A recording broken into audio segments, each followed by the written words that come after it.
Nah, di sini kita akan memasuki pembelajaran selanjutnya dari persamaan garis lurus, yaitu gradien persamaan garis lurus atau kemiringan persamaan garis lurus.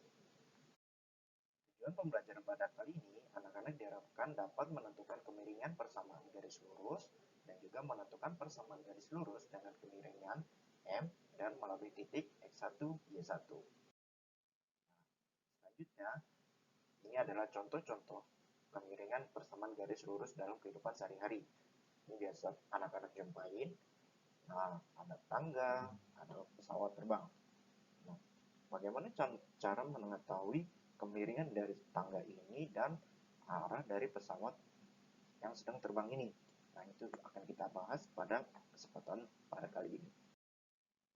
Sebelum kita mengetahui bagaimana cara menentukan kemiringannya, baiknya kita mengetahui definisinya terlebih dahulu. Ya, anak-anak bisa diperhatikan, definisinya adalah kemiringan atau gradien M adalah perbandingan antara perubahan panjang sisi vertikal itu yang tegak dan sisi horizontal itu yang mendatar. Nah, ini Bapak beri contoh biar gampang. Nah, di sini Bapak beri contoh ada titik X1, Y1, dan X2, Y2. Nah, seperti ini grafiknya. Nah, bagaimana cara menghitung kemiringan dari persamaan garis ini?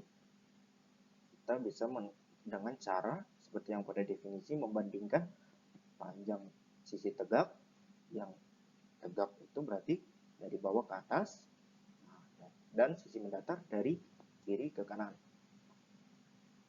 Nah, ini adalah sisi tegaknya. Nah, kenapa Bapak beri tanda panah? Anak-anak perlu diperhatikan di sini titik panah ini adalah untuk menentukan gradien ini positif atau negatif. Nah, jadi apabila ke bawah sama seperti kartesius, apabila ke bawah hasil adalah negatif dan apabila ke atas adalah positif. Bisa dipahami? Nah, ini kan Bapak gambarnya dari sebelah sini. Jadi dia menurun, berarti negatif. Nah, kalau Bapak gambarnya dari sini, titik ini ke atas, berarti sifatnya positif. Nah, terus bagaimana cara untuk menentukan ukuran dari sisi tegak ini? Yaitu dengan cara mengurangi Y2 dengan Y1 atau titik yang ini dengan titik yang ini. Bisa dipahami? Ya, selanjutnya adalah panjang sisi horizontal atau yang mendatar. Nah, Bapak meneruskan dari sini ke sebelah kiri. Tadi sama seperti kartesius, ke kiri sifatnya negatif dan ke kanan sifatnya positif. Nah, jadi anak-anak jangan sembarangan untuk menggambar garis ini ya. Jadi berurutan dari sisi tegak dulu, baru ke sisi mendatar. Nah, kalau anak-anak mau gambar dari sini, sisi tegaknya berarti ke atas. Kalau ke samping berarti positif ya. Nah, bisa dipahami? Jadi tegak dulu untuk menentukan dia positif atau negatifnya, diberi panah biar gampang. Kalau ke bawah berarti negatif, kalau ke kiri berarti negatif. Kalau ke atas berarti positif, ke kanan berarti positif. Ya, bisa dipahami? Baik. Jadi untuk menentukan rumus gradiennya dari gambar ini, dari garis ini adalah M sama dengan Y2 dikurangi Y1 berbanding dengan X2 dikurangi X1. Seperti pada definisi, perbandingan antara panjang tegak dengan datar. Ya, bisa dipahami sampai sini. Ini adalah rumus dasar untuk menentukan gradien. Jadi jangan salah-salah untuk menggambarnya ya anak-anak. Panahnya diperhatikan, arahnya diperhatikan, agar tidak terjadi kesalahan untuk dalam menentukan gradien. Ya, bisa dipahami. Oke, lanjut ke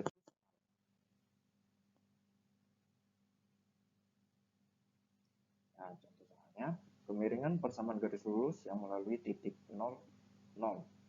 Persamaan garis lurusnya adalah Y sama dengan 2X, dan salah satu titik yang dilaluinya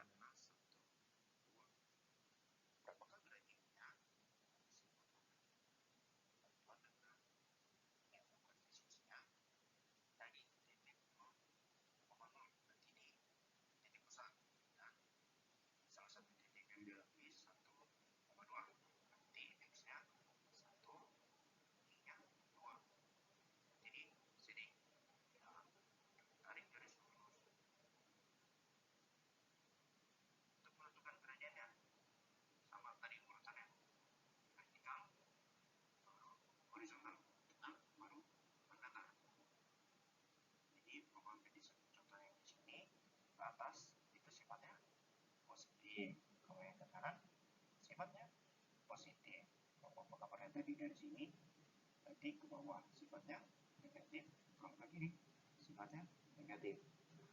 Jadi perebutan ya gambaran biar tidak salah dalam menentukan gradiennya. Ini bisa diperhatikan di sini. Gradiennya adalah Y2 dikurangi Y1, Y2-nya tadi 2, Y1-nya 0, X2-nya 1, X1-nya 0. Jadi hasilnya 2/1 atau 2. Artinya 2 satuan ke atas dan 1 satuan ke kanan. Jadi sifatnya positif. Jadi kalau anak-anak di sini gambarnya sembarangan, ini yang ini ke bawah A, yang ini ke kanan, nah berarti kan beda nih hasilnya jadinya. Berarti yang ke bawah negatif, yang ke kanan positif. Jadi berbeda hasilnya. Jadi anak-anak harus perhatikan tegak dulu baru mendatar, ya, bisa dipahami.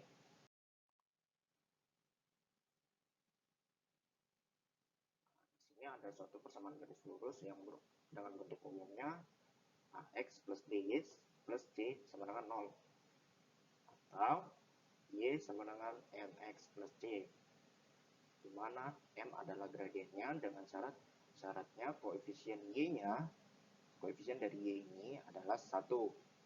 Nah, jadi persamaan garis lurus ini anak-anak bisa ubah menjadi Y sama dengan MX plus C, tapi dengan syarat Y-nya harus 1. Berarti di sini kasusnya B-nya ini harus 1, ya. Maka pada X atau koefisien X merupakan gradien. Berarti di sini A-nya kita ubah lagi menjadi M. Nah, bisa dipahami. Contohnya seperti ini. Tentukan gradien dari persamaan Y sama dengan 3X dikurangi 1. Nah, bisa diperhatikan di sini koefisien dari Y-nya adalah 1. Maka pada X atau koefisien X merupakan gradien, berarti gradiennya 3. Ini gradien grafiknya yaitu M sama dengan 3. Nah, ini tidak, ini kasus ini hanya untuk jika koefisien Y-nya adalah 1, ya. Syaratnya ini harus 1. Oke, sampai sini sudah paham? Ya, kita ke selanjutnya.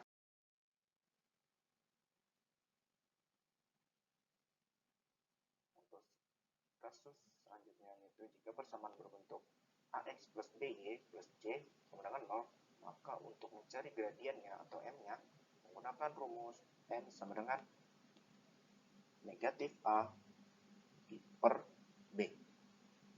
Contoh, berapakah gradien garis dari persamaan 4X plus 2Y plus 2 sama dengan 0? Nah, gunakan rumus ini. Berarti hanya koefisien X 4 dan B-nya koefisien Y sama dengan 2. Kita masukkan rumus M sama dengan negatif A dibagi B. Nah, masukkan sini hingga hasilnya adalah negatif 2. Jadi gradien garisnya yaitu negatif 2. Bisa dipahami? Ya, good. Nah, ini kita sekarang balik. Sekarang kita menentukan persamaan garis lurus melalui sebarang titik dan bergradien M menggunakan rumus. Nah, ini untuk menentukan atau mencari persamaan garis lurus yang melalui titik X1, Y1 dan bergradien M. Jadi di sini sudah diketahui gradiennya terlebih dahulu untuk dan titiknya untuk mengetahui persamaan garis lurusnya. Nah, ini contohnya. Tentukan persamaan garis yang melalui titik A, 3, 4, dan dengan kepentingan atau gradien 2, dan kemudian keluar grafiknya. Pertama, kita akan menentukan persamaan garisnya dulu. Nah, menggunakan rumus ini, Y dikurangi Y1. Y1-nya berarti dalam kasus ini titik seberang ini yaitu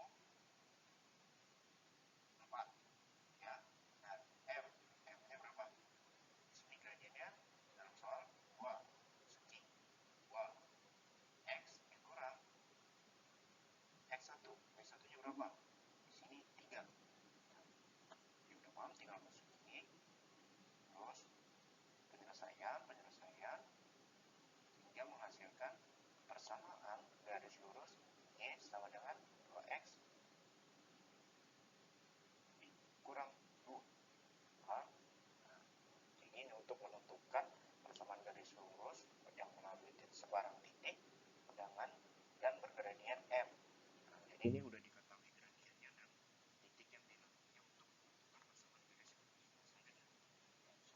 dan soal dan kemudian gambar grafiknya nih. Masih pada ingat nggak grafik, cara membuat grafik kayak apa? Bisa materi sebelumnya ya. Nah, sini apa langsung membuat tambahnya. Apabila x-nya 0, maka y-nya adalah negatif 2. Masukkan dalam persamaan ini. Substitusikan x-nya menjadi 0. Di sini 0. Nah, jadi y-nya adalah negatif 2. Nah, apabila y-nya 0, jadi x-nya adalah 1. Ya, sudah dipahami ya pada materi sebelumnya. Ingat-ingat, mari diingat. Grafik seperti ini. Nah, nah, ini adalah grafik dari 2x kurang 2. Rasanya sudah paham, bisa diulang videonya atau bisa diperhatikan baik-baik dalam bukunya ya. Selanjutnya, nah, kalau sudah paham, teman-teman bisa mengerjakan, anak-anak semua bisa mengerjakan tugas dari buku paket. Ayo kita berlatih 4.3 halaman 157, nomor 2i, 3a, dan 4a. Perhatikan, nomor 2i, 3a, dan 4a. Selanjutnya, ayo kita berlatih 4.4 halaman 167, nomor 1a, 2b, 3a, dan 3b. Nah, untuk pengumpulan tugasnya nanti Bapak share linknya di grup. Ini catatan. Soal dan jawaban ditulis lengkap dengan caranya. Diperhatikan. Soal dan jawaban ditulis lengkap dengan caranya. Terus, menulis nama, kelas, nomor absen pada lembar jawaban. Ya, jangan dilupa. Menulis nama kelas dan nomor absen pada lembar jawaban. Ya. Semua sudah paham? Semoga apa yang kita pelajari hari ini menjadi berkah dan menjadi ilmu untuk kita semua ya anak-anak. Sekian dari Bapak Iza. Terima kasih, semangat belajarnya, dan selalu jaga kesehatan. Assalamualaikum warahmatullahi wabarakatuh.